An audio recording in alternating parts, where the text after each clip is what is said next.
Isso aí, falando sobre saúde bucal, como é que anda a sua saúde bucal? Você tem cuidado dos seus dentes, tem cuidado da sua boca? A gente já viu, né? Só dente, né? Tem dente, gengiva, língua, tudo isso tem que ser cuidado. E parece que ainda tem outras coisas que a gente nem sente tanto, mas a questão da própria arcada dentária, perda óssea, como você já citou, são pontos que efetivamente precisam ser cuidados, né? O brasileiro se preocupa pouco, de um modo geral, se preocupa pouco com a saúde dental? Eu acho que ainda assim, mas volto a falar que isso é um problema de saúde pública. Então, é interessante que está na moda algumas tendências hollywoodianas, né? A gente recebe assim no consultório, eu quero clarear e quero lentes de contato, quero facetas cerâmicas. E a pessoa tem vários problemas antes de resolver essa parte estética. Então, por quê? Qual é a informação que ele chega? Todo mundo quer ter dente claro, porque a pasta de dente no mercado vende, tem um sorriso claro, né? Tudo, o outdoor, todo mundo tem sorriso claro. Então, como é que a gente está ensinando para a sociedade o que é importante? Né? Falando em sorriso claro, quais são os principais problemas dessa questão do clareamento de dentes, que aí na farmácia vende o negocinho lá que você coloca para clarear, a pasta que você usa, que não sei o que vai clarear o dente. Pode usar, está liberado mesmo ou tem algum ponto de atenção aí? Eu tô falando muito. Não, gente. O clareamento dental, hoje em dia, ele é super importante, a gente tem feito muito, mas tem que se tomar cuidado com os produtos vendidos aqui em farmácia, que nem todos fazem um efetivo clareamento que o consultório pode fazer. E além disso, essas pastas de dentes, sempre são mais abrasivas, né? Ou seja, pode desgastar um pouco mais a camada mais externa do dente e pode levar também a uma sensibilidade, a um desconforto do dente. Então, sempre tem que tomar cuidado com isso. Novamente, o dentista que pode avaliar qual que é a maneira correta do clareamento, porque a gente tem diferentes formas de clarear o dente, diferentes maneiras de clarear o dente. Então, o dentista que pode orientar a pessoa quanto ao clareamento. Eu acho importante a gente falar duas coisas. A primeira o peróxido que está vendendo em fita na farmácia, ele é peróxido de hidrogênio, então a 10%. Ele é bem forte. Ele é mais forte do que o que a gente passa para o nosso paciente usar em casa. Isso significa o quê? Isso significa que o clareamento, em fato, clareia com peróxido de hidrogênio. A gente, no consultório, dá um peróxido de hidrogênio com menor concentração. Isso significa que o paciente, hoje, o leigo, né, tem acesso a um peróxido muito forte, que pode dar alguns problemas de gengiva, pode causar queimadura. É um peróxido, né? Sensibilidade dentária. Isso também a gente tem que ver que muitas vezes antes do clareamento, só uma raspagem, uma profilaxia já tira manchas extrínsecas que ele não precisaria estar clareando. E tem que ter cuidado para isso não virar um vício. Além disso, é muito importante que o paciente saiba o seguinte: peróxido de hidrogênio, mais Coca-Cola, mais refrigerante, seja ela qual for, mais uma alimentação ácida, que a nossa alimentação é ácida, né, no Ocidente, a gente tem que tomar cuidado por isso, porque isso faz perda de, como ele falou, perda de massa dentária. Então, a gente associar bruxismo, que é a questão de ranger os dentes, que é uma força excessiva, que hoje a maioria das pessoas, infelizmente, estão desenvolvendo por conta do estresse das grandes cidades, com clareamento com alimentação com pH baixo é complicado. A gente está falando aí de desenvolver uma possível doença que não tem nada a ver com cárie.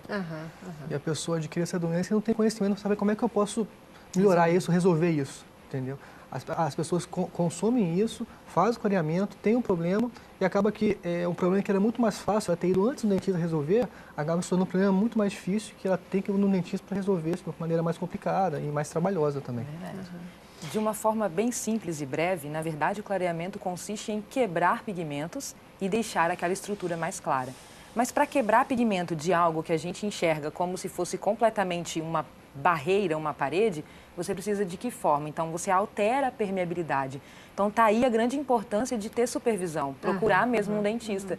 Fazer um clareamento para ir a uma festa não traz nenhum benefício, porque se você ingerir alguma bebida, algum corante, pelo contrário, você altera a permeabilidade. Então, ali sim, ou seja, procure um dentista, faça com supervisão, use o material de forma correta, porque você não vai ter problema. Perfeito. É o caminho certo, né? A gente buscar um especialista para poder ter algum tipo de orientação. O serviço público oferece algum suporte, tem algum tipo de tratamento dentário para a população ou não? Ou só é para extrair o dente, para fazer uma correção de cárie? Tem alguma Não, coisa? existe. Eu tenho vários amigos que trabalham em serviço público. Não é tão simples quanto parece, porque a odontologia é cara, né? O material é caro.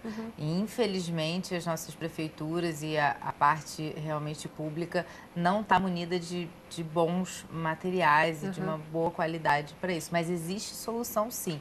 Você pode procurar, hoje você tem hospitais aí fazendo materiais, você tem os UPAs atendendo, então você tem profissionais de um bom gabarito concursados que estão lá para fazer e vão saber te orientar, vão saber conversar, vão saber falar isso tudo que a gente está falando aqui, com certeza. Perfeito. Como as doenças da boca, elas podem afetar o nosso organismo? Às vezes a gente vê pessoas que reclamam, por exemplo, de dor de cabeça, etc. Essa dor, problema na boca pode causar dor de cabeça? Problema na boca pode, você estava falando na questão dos partos prematuros, né? Problema na boca pode causar desequilíbrio na saúde física? Como? Com certeza. Quando você perde um elemento dentário, cada elemento dentário tem a sua função na sua arcada dentária. Quando você perde um elemento dentário, esses dentes migram, eles descem, eles tomam posição do dente que perdeu. Então isso gera um desequilíbrio na sua mordida, na sua oclusão.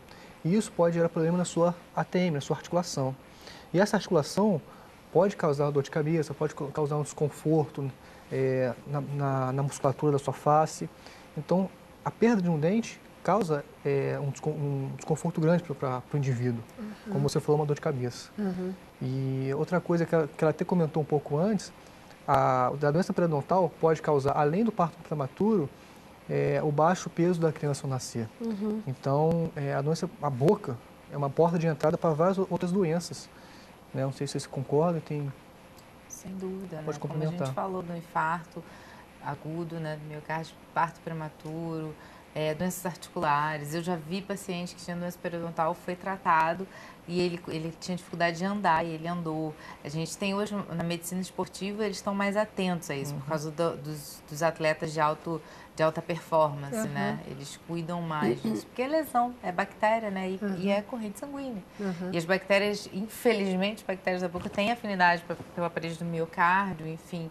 E aí tem toda uma relação, né?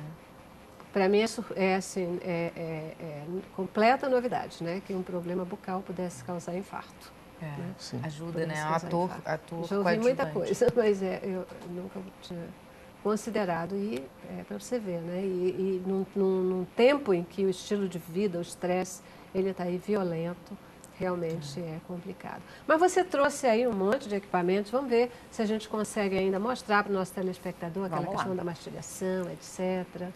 Só voltando a uma questão anterior, um questionamento muito comum nos consultórios, muitas vezes doutor, eu estou com mau hálito, estou com problema no estômago. A gente sabe que 5% do mau hálito está relacionado com um problema gástrico e 95% está relacionado com problemas mesmo de higiene, na boca mesmo. Ou seja, a higiene é super importante. Mas como que eu vou realizar, então, a higiene? Que escova de dente eu vou comprar? Qual o tamanho da cerda, o tamanho da cabeça?